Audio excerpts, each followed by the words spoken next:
একটু ভূমিকম্প হলে কাঁপাকাঁপি শুরু হয়ে যায়, ঠিক কিনা? ভূমিকম্প হলে বাঁচার জন্য সব দেয় দৌড়।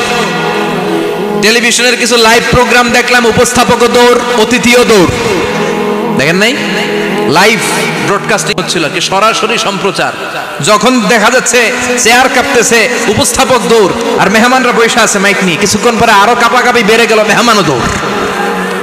কথা কন। 20 তলা 30 তলা দামি দামি বিল্ডিং গুলোর ফ্ল্যাটের ভেতরে যারা থাকে, তুফান শুরু হলে দেয় দৌড়। কথা কন। ভাড়াটিয়ারা দৌড়ায়, বাড়িওয়ালারা দৌড়ায় না। নিজের বাড়ি তো, এই জন্য দৌড় দেয় না। নাকি ভূমিকম্প হলে ভাড়াটিয়াও দৌড়, বাড়িওয়ালাও দৌড়?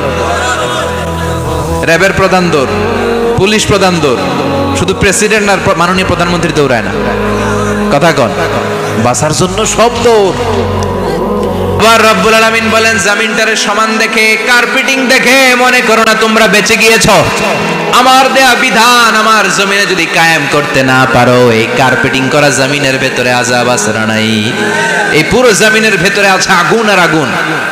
আগ্নেয়গিরির অগ্নুৎপাত জ্বালামুখে বিস্ফোরণ করে দিয়ে গোটা বিশ্বটারে মুহূর্তে মেসাকার করে দিতে পারে কে?